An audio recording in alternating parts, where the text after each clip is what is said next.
The halving will be one of the big milestones over the next year that drives Bitcoin adoption. There's no doubt it's a technical milestone. If you have a $10 billion commodity supply each year and you cut it to $5 billion commodity supply, that's going to put technical pressure on the marketplace. The FASB initiative to adopt fair value accounting will be a second big milestone. Approval of a spot ETF will be a third big milestone. MicroStrategy co-founder and executive chairman Michael Saylor says he is optimistic about Bitcoin having a massive bull run in 2024. According to Saylor, there are certain mechanisms, including the coming halving event, which would reduce Bitcoin's block rewards from the current 6.25 to 3.125 Bitcoin per block mined. Saylor is also looking forward to the possible approval of a spot Bitcoin ETF by the U.S. Securities and Exchange Commission, SEC. The financial regulator is currently reviewing a slew of spot Bitcoin ETF applications, including one from BlackRock, the world's largest asset manager, with a market capitalization of $104 billion as of June 30, 2023. In addition to its very impressive client list, BlackRock has a strong, highly controversial influence in Washington. The asset management firm has applied for 576 ETF with the SEC, and only one was rejected by the regulator. With BlackRock's influence, many people are certain that at least one spot Bitcoin ETF will get approved in the coming months. The approval of a spot Bitcoin ETF just around the time for the halving event would be a huge victory for the Bitcoin community, one investors have been expecting for the past 10 years. And this victory might just be around the corner. According to Bloomberg analysts, the chance of the SEC approving a spot Bitcoin ETF this year is now 65%, up from their previous estimates of 50%. The analysts say the change in their estimates is a result of a flurry of developments. Saylor is also hopeful that at least one of the several applications before the SEC will get approved. According to the MicroStrategy executive chairman, such approval will be a game changer for Bitcoin, as it would encourage the influx of big money investors, including sovereign wealth funds, large corporations, and even governments. Another development Saylor is looking forward to is the proposed changes by the Financial Accounting Standards Board, FASB, to how companies report their cryptocurrency holdings. Last year, Saylor's business intelligence firm reported hundreds of millions of dollars in impairment charges because of the current accounting system. According to the renowned business executive, the proposed changes will encourage companies like MicroStrategy that wish to hold Bitcoin on their balance sheets. During a recent interview with Natalie Brunell, Saylor discusses 3 other mechanisms he believes will allow for a cataclysmic Bitcoin bull run in 2024.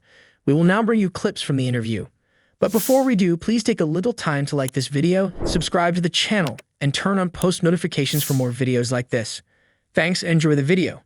Approval or endorsement of a regulated crypto exchange by the SEC, if they recognize an exchange, or certify or endorse one, that'll be a fourth big milestone.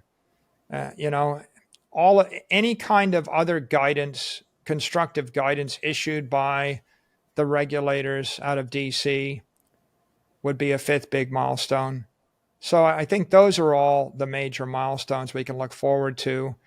I tell you that there's a neighborhood and all the houses are beautiful, and I'm building a school, the best school, and I'm building the best park, and I've got horse riding stables, and I've got a beautiful beach, and I'm dredging a channel and creating a beautiful marina.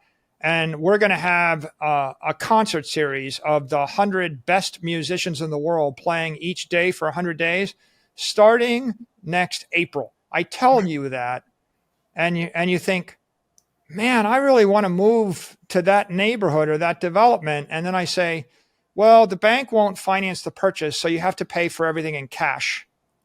And you have to jump through hoops, and you got 6 months of there's 6 months of application processes, and you're going to have to apply and wait 3 months and do something else and wait 3 months. So it's like, I know I want to be there, but it's still hard to get there.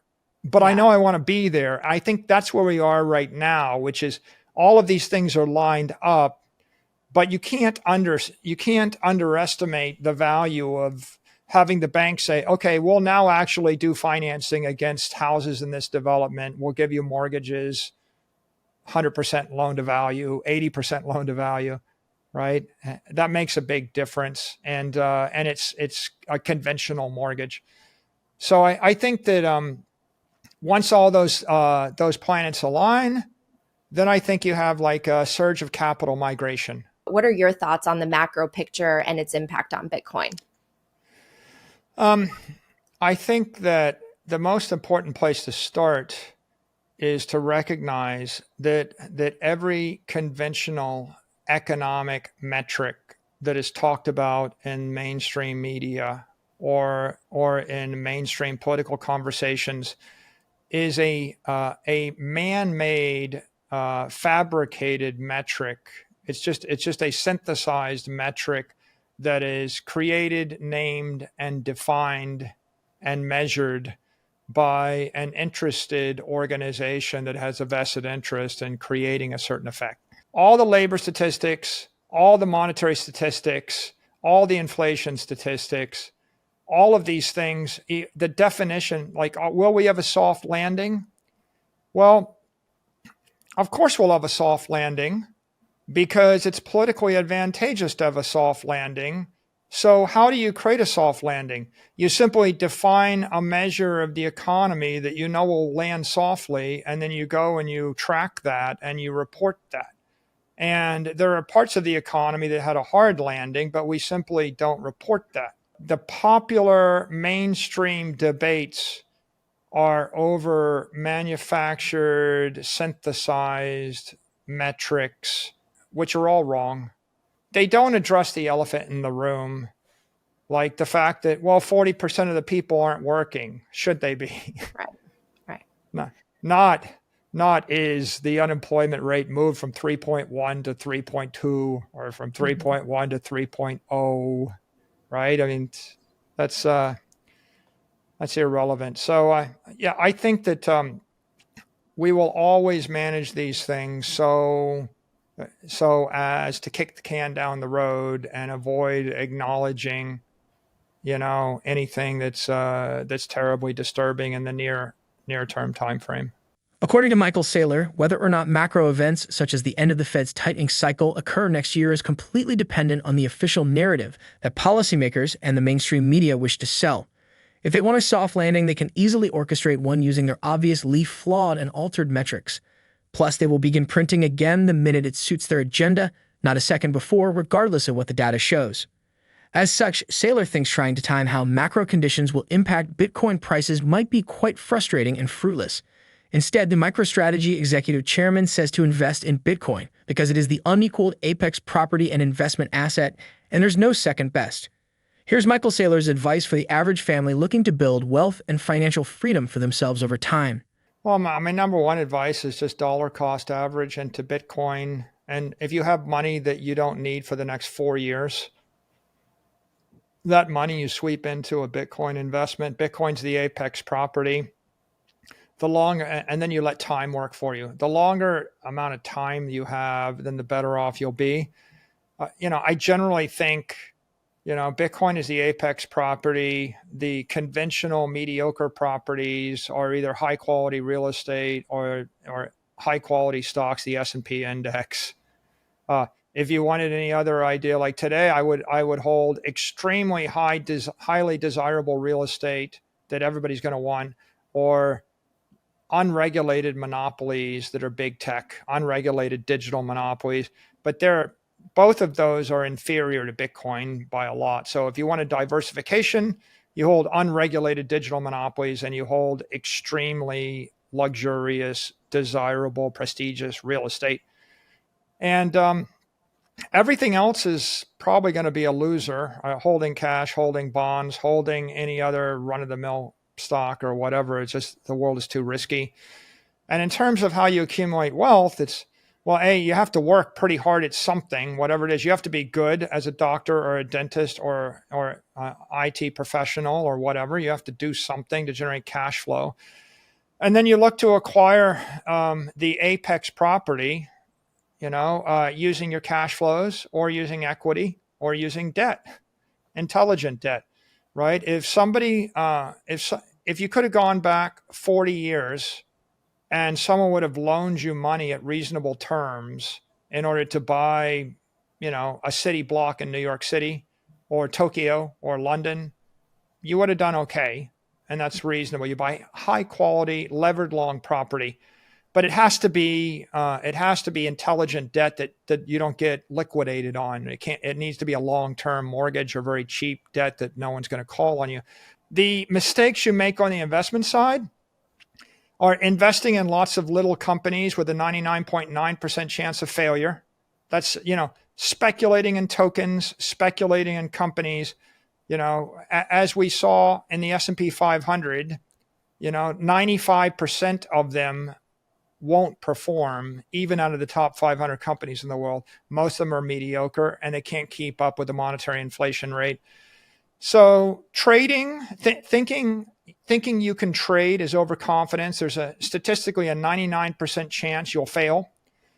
I think in one of my presentations I showed like literally 1% of the days is all the movement. So if you're trading the other 99% of the days, you're probably failing.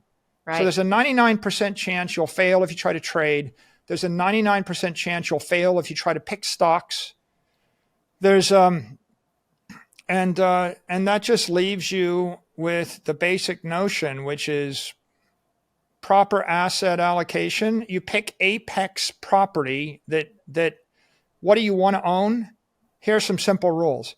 You want to own something that in a decade, a person richer than you and smarter than you will want to buy from you. Saylor predicts that Bitcoin will grow at a minimum of 15% annually, but investor and podcaster Preston Pysh is more optimistic about the leading crypto assets' chances in the coming years.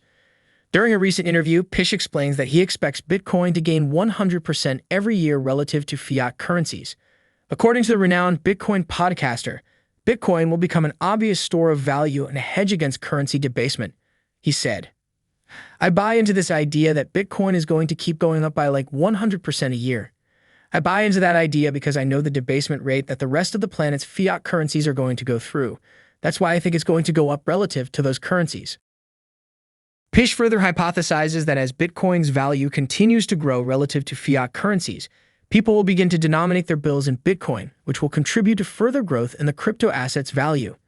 At that point, Pysh estimates that fiat currencies will be getting debased at a 500% or 1,000% rate annually relative to Bitcoin. There's going to come a day where that's the case, and then businesses are going to start saying, no, pay us in Bitcoin. We don't want that fiat because it's debasing too strongly, Pysh added. Do you agree with Pysh's predictions for Bitcoin, and how far off do you think we are from this perfect future? Share your thoughts with us in the comments section below. Also, ensure you drop your comments on Saylor's video, smash the like button, and subscribe for more crypto-related videos. Thanks for watching.